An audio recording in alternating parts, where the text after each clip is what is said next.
Hello and welcome to the debate. I'm your host Sana MAQBOOL with you at Pakistan TV. Today we're going to be taking a look at the following stories. The first, of course, is going to be about what is happening in Egypt with reference to the Gaza talks. And this is, of course, integral in terms of how this is the third day of peace talks in which it seems to be the last resort forward for a peace plan to happen in Gaza. And it also seems that a lot of heavyweights have joined in the conversation, and that adds to the seriousness and the hope that surrounds these talks, including, of course, the Qatari Prime Minister, the intelligence operations head of Turkey, as well as other leaders from the US, including Trump's son-in-law.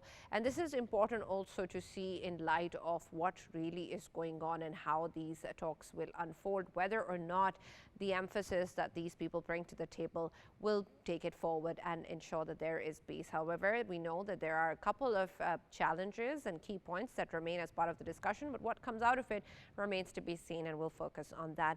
Our next topic is going to take a look at the very important Russian mood on Afghanistan, and as Russia is one of the first countries to recognize Afghanistan, it will be important to see what sort of conversation will flow. Pakistan has emphasized that there definitely needs to be cooperation on this front to support a peaceful and stable Afghanistan and to ensure its stability, and that, of course, is the priority of the region as well. Our third story is also going to take a look at what is happening in the US with the Senate failing to pass the spending bill for the fifth time, not achieving the 60-vote threshold that is required. And there seems to be a couple of rifts that exist between the Democrats and the Republicans. But from Trump's rhetoric, we see that perhaps there is a possibility or an inclination at least to take this impasse forward and to have a conversation with the Democrats as to how to take it forward. But that is going to be, of course, a way that we will see evolve in the future. For now, there seems to be a lot of concern as to how the government is going to proceed further amid this shutdown and the kind of threats that we've seen coming in from the US president, with a lot of layoffs that are also on the horizon. What really will the Trump administration do in this regard, and whether or not the Republicans and Democrats can see eye to eye, remains to be seen. These are the three stories that we're going to be talking about today, and we're going to start off with the talks in Egypt. The situation in Gaza is very, very important. Of course, everybody wants this genocide to end, for a ceasefire to happen, and for the people of Palestine to be free of the suffering that they have been unfortunately witnessing for quite some time now. It's just a day past 2 years that the people of Gaza have been going through this torture, and of course decades before that as well. So it seems there is a lot of emphasis on making these talks successful, and at least that is what we're hearing coming out from the Trump administration and other countries. And the presence of a lot of important leaders in Egypt also speaks volumes about what lies in terms of the negotiating table and the possibilities that exist. For that, we've been joined by ASHRAF ABOARAFE, who's the chief editor of El Diplomacy, Arabic English editions. Thank you very much for joining us and being a part of the discussion. And Mr. ASHRAF, I want your take first as to what your expectation is, given that this is the third day bombing continues, unfortunately, still while these talks are continuing. But at the same time, it seems that world leaders are very, very serious about making this happen. And at least that's what the statements are speaking. That's what the presence of a lot of senior leaders in Egypt are speaking of. But really, in your opinion, where is the hope when we take a look at these talks? And do you think that they will be able to achieve it this time around?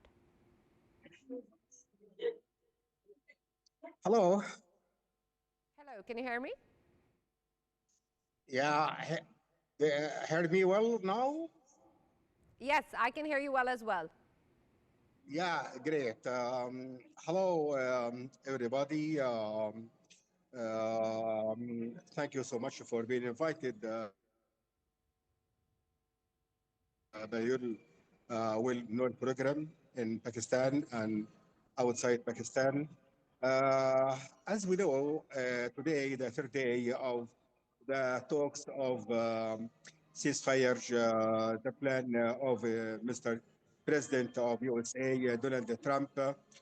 But and although we hope to stop fire now, but alas, till this moment, and this is the second year of getting the all meanings of genocide committed by the extremist government led by Benjamin Netanyahu and his extremist ministers such as Ben-Gvir, Smotrich, and so on. How the question now, although the plan in Egypt, in Sharm el-Sheikh, for the third day to stop fire or for ceasefire, but till now, Israel attacked Gazans everywhere. Today, today, 8 killed, Alice, and more than 61 wounded by the Israeli attacks today. So, uh, most of the people everywhere in this world doubt the will intention of uh, Israel supported by USA. Yes. Absolutely. Mr. Ashraf, there are a few concerns, of course, that are emerging, and there seems to be some sort of division over the withdrawal maps and the timelines associated with it. There are, of course, different things that we're hearing coming in from the Hamas side and the Israeli side. Do you think that these will be key challenges or bones of contention that will be important as we move forward in the negotiations? Uh, it's well known for us as Muslims that Jewish people are not serious in their treaties. And if so, prophets such as Joseph, Yaqub, Jesus, Musa, till Prophet Muhammad, peace upon him, the Jewish were not so completely not serious in making treaties with the Muslims. The conflict nowadays is for existence, not for borders. No.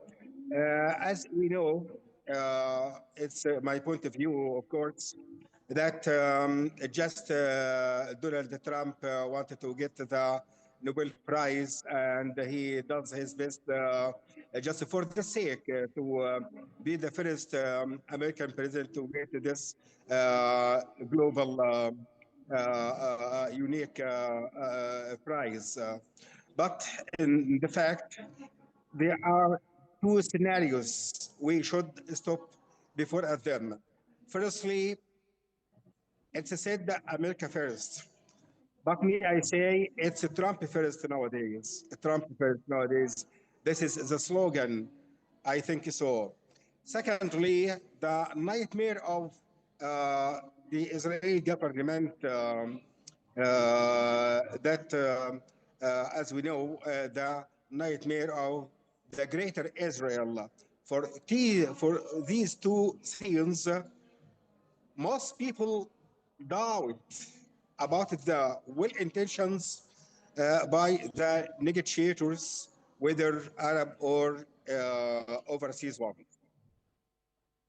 Right. Mr. Ashraf, there's also concerns of whether or not Israel is actually going to follow through. It seems there's a lot of pressure, of course, by the Trump administration, at least what he's saying out loud, the way that he said that he will be able to ensure that Israel does follow through with the deal. Of course, precedents say otherwise, history say otherwise. We know that there have been many instances that there is, of course, violation of peace deals in the past, of ceasefires, and of course, just recently, the interception of the flotilla as well. And so given that the country has a history of such behavior, what's going to make sure that Israel actually follows through whatever peace deal that we see?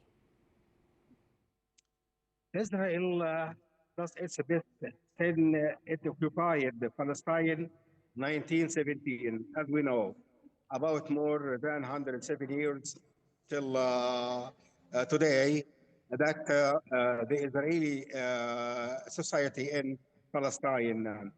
And we should flash back to the international decisions such as 424 concerning about the solution between the Palestine and the Israeli, in which Israel state and Palestine one according to the borders of Second 7.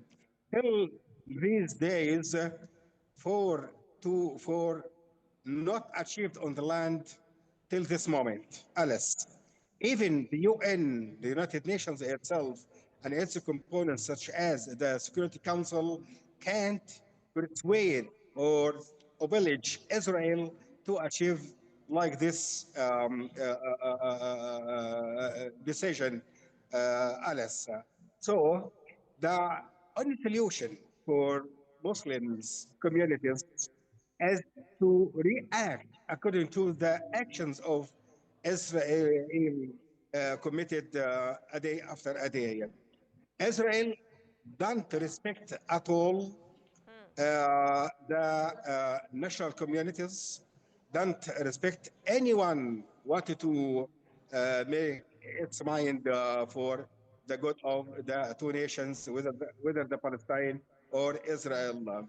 Alice. But nowadays, what the President of America does just for the good of Israel and the good for America and the good for himself as a President of America to get the Nobel Prize, as I said above. Right. Do you think that the Qatari Prime Minister's presence in Egypt is going to make a difference? And what does it represent, given the fact that Qatar is the country that Israel recently attacked?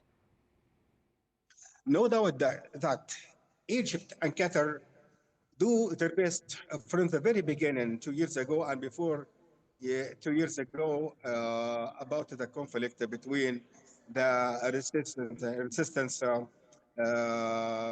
in Palestine, Hamas, Jihad, etc.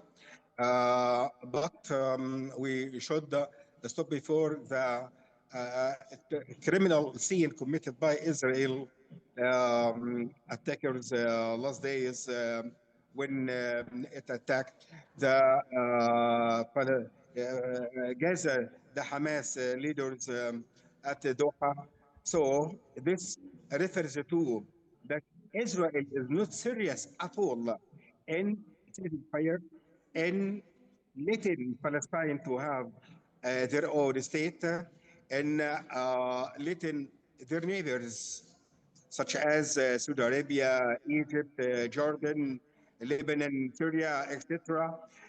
The helm or the dream of Israel to make it a greater state according to what's written in Zionist protocols of the Sahun to a greater state from the Nile from Furat River to Nile River, Alice.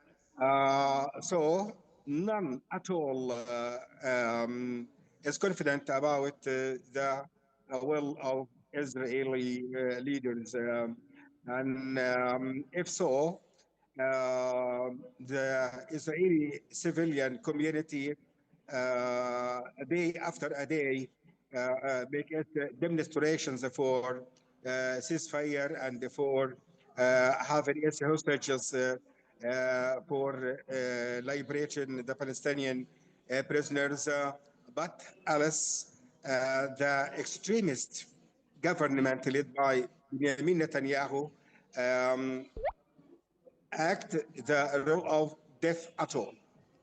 Right. Mr. Ashraf, there's also concerns of when we take a look at what has happened so far. Hamas has shared a list of what needs to be done in terms of the prisoner exchange. But there is concern with regards to how exactly that will happen. One, of course, the environment has to be conducive, the bombing has to stop. And then there's also the timeline that will follow. And it seems that Hamas is a bit hesitant with reference to the timelines given of 72 hours or more after disarmament, which is still a question mark. Where do you think Hamas will meet the common ground on this negotiating table, if anything can be achieved on this front? Actually, the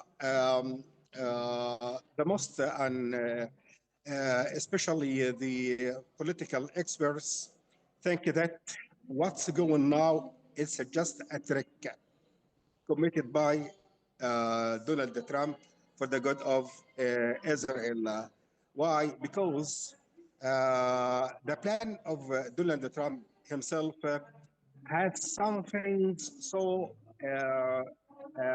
hidden, so strange, not well clear, not well clear.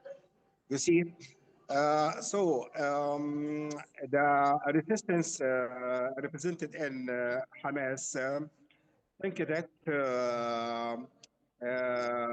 the matter is betrayment, just to betray the Gazan society and to let Israel kill more and more. In addition, about a month ago, the most popular newspapers of Britain, The Guardian and The Telegraph, published that Rivera, the project of Rivera Trump, and the matter refers to that Trump himself and with Elon Musk and Tony Blair, the previous British Prime Minister, and some two major governors of Arab will achieve the project of Gaza coastal, that's so-called Rivera. You see it?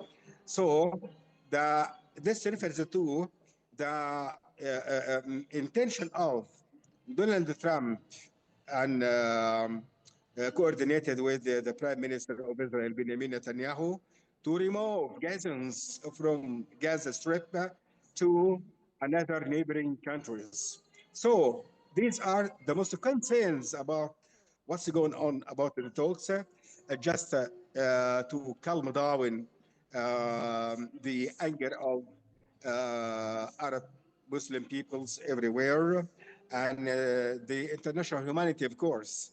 We notice that Thank you very much, Mr. protest. Ashraf ABOARAFE, for joining us and being a part of the debate. Your views are important in terms of understanding what really is going on ground, and of course, whether or not there is going to be true representation of the will of the people of Palestine, which is absolutely essential for these talks to be a success. It remains to be seen what happens, but at least it seems like things are progressing on the right path. Our next story is going to take a look at what is happening on Afghanistan, and of course this is very important in terms of where this issue lies and what really needs to be done in terms of what has to be the way forward. The way that we're going to be taking a look at this also is going to underline how the international community is responding to the current government in place, whether or not there is going to be a way forward on that. And then of course the very important issue of terrorism that not only Afghanistan is facing, but the rest of the countries, including Pakistan, also has to deal with. For this, we've been joined by Mr. Najib Azad, who's author, lawyer, and faculty at the University of Wisconsin in the US. Thank you very much for joining us and being a part of the discussion. Mr. Azad, I want your take when we take a look at Russia being the lead in recognizing the Afghan Taliban government. Do you think that it's important in terms of how Russia is going to be taking this discussion forward, particularly with important partners like Iran, China, and Pakistan for the region, and then the larger international community, including the US, to realize that a stable and peaceful Afghanistan is not just in Afghanistan's favor, but also the rest of us? Greetings. So this is not the very first time that Russia is hosting a conference, a meeting, particularly in Afghanistan. They've been doing this for about 8, 9 years now. But looking at their role in the region, particularly after the Cold War, Russia has never been in a position that could have played a role in the region. We have seen what the way that Russia has been assisting Syria in the past, but could not really maintain what they had to do there. And then after the Taliban took over during these 4 years, the only thing the Russians have done so far, recognizing Taliban officially, which is not for based on what we have been watching, we have been investigating for about 4 years, is particularly not even a mutual, but an individual interest, a country's interest, which in the region they are losing friends, and then after the Syrian issue in the Middle East, they needed to hold hands that really meet kind of people like the Taliban, and then Secondly, they have had been feeling that threat from Afghanistan, not only the Taliban, but other proxy forces, and they believe that the United States have played that role in Afghanistan to unstable Russia. So that being said, I would not agree on a bigger picture that the Russia has been playing, since Okay. we have been seeing that for a couple of years they have been building or creating or establishing, I would say, an Eastern Bloc, including Russia, that includes China, Iran, Pakistan in the past, which was never formed. And then on the other hand, in the last 4 years, the Russians failed to play the role that they needed to play. What I'm trying to say is, United States, on the other hand, though United States is as a party that have been in a war with the Taliban in 2 decades, but they're still paying dollars. That's not something I claim. That is the United States government. The United States current president say that they were giving about $40 million a week to the Taliban, while Russia did not do that. Russia could not even play a humanitarian role in Afghanistan. So overall, I would say it was just a formal meeting based on what we have been seeing in the last couple of years. But there's nothing that I would expect something coming up from this meeting or conference. Right. An important aspect, of course, is the issue of terrorism and counterterrorism cooperation. And I understand you've already put forward the sentiment of what is expected from these talks. But in terms of real efforts that can be put in place in at least ensuring that the Taliban regime is protecting their soil not to be used against any other territory, because Pakistan has been a victim of that. And it's, of course, put forward these statements many times before, spoken to the Afghan Taliban regime in the past as well. And this is very integral to security in the region. Even Russia, of course, is concerned on that. But in terms of cooperation on counterterrorism, do you think that there can be any real effort in this regard? Well, I don't think, because the Okay. Taliban and any other proxy forces or terrorist groups that are being activated, that have been operating in Afghanistan and also in Pakistan, they are being promoted, they are being supported, they are being backed. And then, of course, the regional powers, particularly Pakistan, Iran, and then in some cases even Russia, they have their own proxy forces. Russia has been claiming that the ISIS Khorasan, which has been backed by the U.S. according to Moscow's blames all the time, is being operating against the Russian or Central Asian countries. But on the other hand, there are proxy forces that are threatening Iran, and then there are proxy forces that are threatening the Middle Eastern interests in Afghanistan. So overall, these proxy forces and these terrorist groups, they share a common ideology. That's even a group that is in power today, the Taliban. They're controlling the country, but they share the same common ideology that is shared by Al Qaeda, by ISIS, by groups in Pakistan. So this, I don't see anything particularly that the regional powers or country are practically doing. The only thing we have been saying is some statements, and then the Pakistani stance, on the other hand, in the United States, they were here about 2 weeks ago, were different than their stance in Russia today. So overall, I don't see anything practical that is being done by these regional powers. And then some countries, including Pakistan, are under the U.S. influence more than the Russian influence. So to balance those two powers, to balance the regional or the geopolitics has become kind of a bigger challenge for Pakistan and any other countries. So I don't see any real practical push towards preventing terrorism, toward preventing the threat to the region, and then overall to the global countries.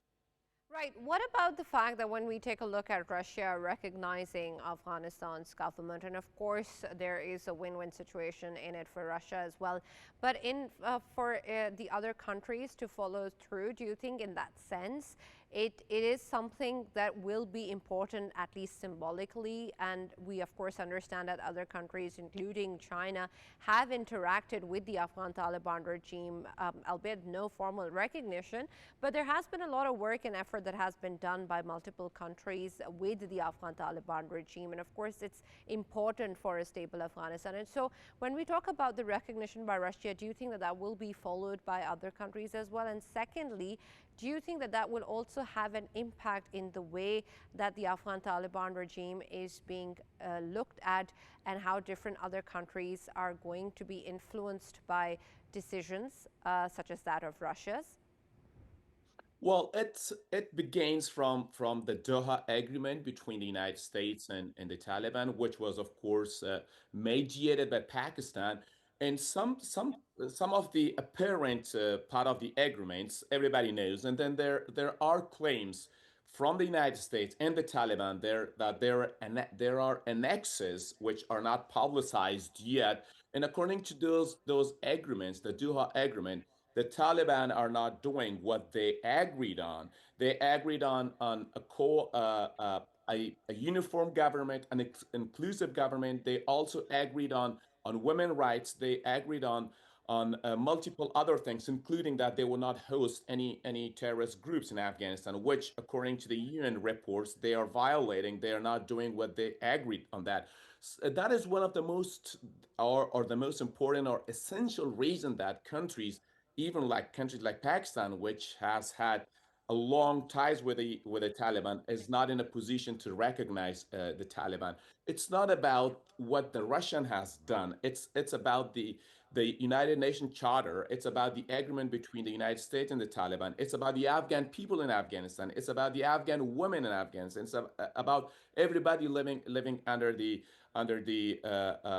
so-called Taliban regime in Afghanistan. So looking at these all these aspects, looking at the UN Charter, looking at the human rights, looking at the reports that have been produced by world renowned organizations or agencies in the last 4 years, it looks very, very difficult for the Taliban to be recognized by any other country rather than the Russians. China has had a relationship with the Taliban. Pakistan has had a relationship with the Taliban. India has just stepped in and they are trying to normalize the relationship with the Taliban.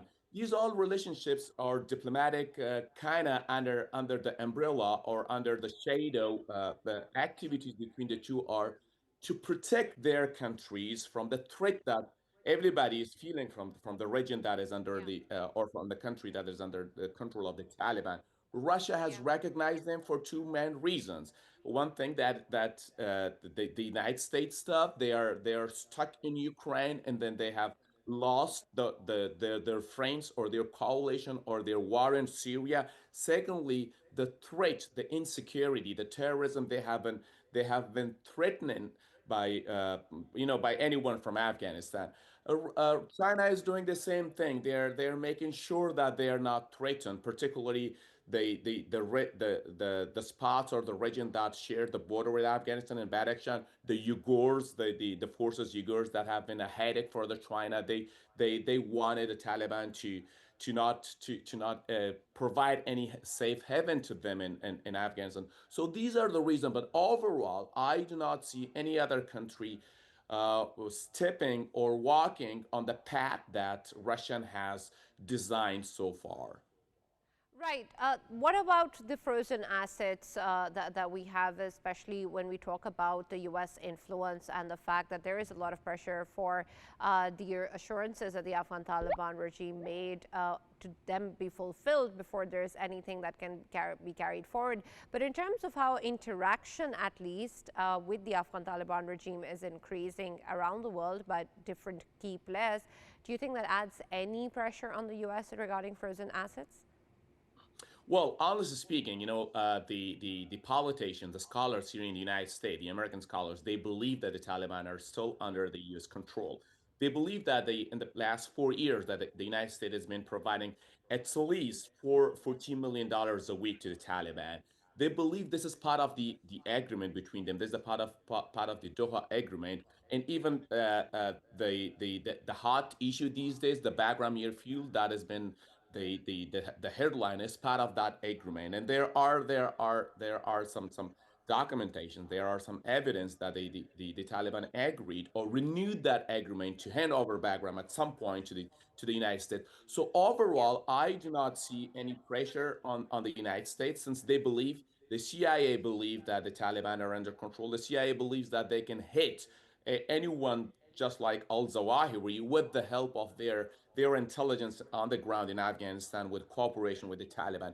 So overall, I do not see any pressure here in the United States. Apparently, the U.S. leadership talks differently than what is on the ground. Apparently, the CIA talks differently than what the former CIA official said. Sarah Adams, she exposed many documentations, the meetings between the U.S. intelligence and the Taliban intelligence time to time in Doha. So I do not see that pressure overall.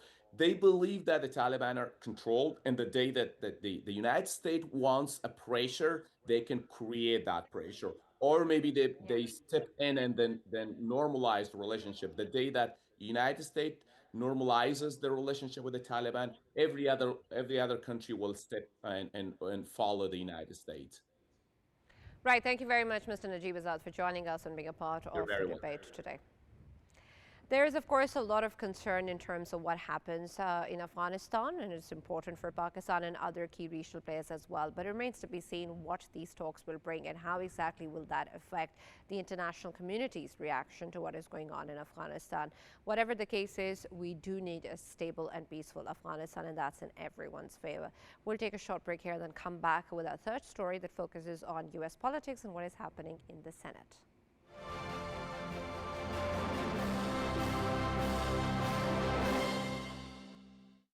Welcome back. We're going to be taking a look at what is happening in the U.S. And for that, we've been joined by Mr. ANWAR IQBAL, who's a senior journalist. Thank you very much, Mr. IQBAL, for joining us. And I'd like your take on when we take a look at government shutdowns in the U.S. Of course, this is not happening for the first time. We know that the Trump administration, in fact, has seen the longest shutdown in U.S. history as well since 1976. But what is happening right now, we've seen that it's the fifth time that the Senate has been unable to pass a bill. And there seems to be a rift that is continuing between the Democrats and Republicans. What is the future of this current impasse that you see? And in your opinion, will the Trump administration be able to talk this through with the Democrats? Well, I mean, the Democrats are actually willing to talk to him. The other day, 2 days ago, one of the senators, Senator Van Hollen, spoke at a gathering of Pakistani Americans where he explained that we are offering the administration a deal, but they just do not want to listen to us, that they want to have it their way. So he said that they will have to act to find a space for us as well. So I think ultimately it will be resolved, and the administration will have to accept their demands, some of the demands made by the Democrats, and it will, as it always does. I mean, ultimately, I mean, this is how the system is built. Congress has the strings on the purse, and the administration has all the administrative power. The administration nominates the ambassadors or secretaries or even judges, but each of them have to be approved. Each of them has to be approved by the U.S. Senate, and you see that that also often leaves an impasse, and ultimately it is resolved. So this will also be resolved. I mean, and I'm no doubt about that. But yes, they will have to accept some of the demands made by the Democrats. What about the issues surrounding healthcare, especially for immigrants? That is a difficult issue. I mean, Mr. Trump believes that illegal immigrants should have no rights at all. He should have. I can hear your people talking in the background. I can hear you fine. I hope we're able to resolve that issue. Can you try again? Yeah. Oh, okay. I mean, I said that that is a big issue with Mr. Trump, President Trump. He believes that illegal immigrants should have no rights at all, and that they should be actually forced to leave the country. And the Democrats argue that whoever is living here, even whether legal or illegal, should have two rights. Number one, that they should be able to get medical treatment, and number two, that children should be able to get education. And Mr. Trump is also denying that. He's making it almost, although this is a matter to be decided by the local government in each of the counties or the state government. But he does not want government schools to provide free education to the children of illegal immigrants. And that is something that President Trump is not willing to compromise on, because he knows that his voters like his stance on this issue. His voters do not like immigrants. His voters want him to take further steps to persuade the immigrants to leave the country. So this is something that he will try to prolong or fight the Democrats for as long as he can. Right, thank you very much, Mr. IQBAL, for joining us and sharing your views. It's important, of course, to see how we're going to take this forward and what is going to be the discussion around U.S. politics. But here's what the crux is of the debate. We talked about the talks in Egypt, which are, of course, concentrating on what peace will look like for Gaza. There seems to be a lot of attention given to this, not just by the U.S., but other countries, including Turkey and Qatar as well, with the Qatari Prime Minister also on ground for these negotiations. So there's a lot of hope attached to this. Remains to be seeing what happens next. Of course, when we take a look at the situation in Afghanistan, there is also a lot of concern on that front as well. Russia is making sure that there is discussion around what Afghanistan represents and its key issues, because it's not only important for the people of Afghanistan, it's also important for the region. Pakistan echoes the statements with regards to the need of a peaceful and stable Afghanistan. But there is a lot more that other countries in the international community, including the U.S., need to do in order to ensure that that happens. And of course, a lot of those steps also need to be taken by the Afghan Taliban regime themselves. In the U.S., we've seen that there is an impasse. It's the fifth time that the Senate is unable to pass a spending bill, and there seems to be differences with the Democrats and the Republicans as to how to move forward. But this is not the first time that has happened in the U.S., and it probably won't be the last. And so we're going to be seeing some sort of discussion way forward, because that is how the U.S. politics have worked previously as well. But let's hope it happens soon, because there are threats coming in from the Trump administration of huge layoffs. That's all that we have from the debate today. We'll now see you tomorrow.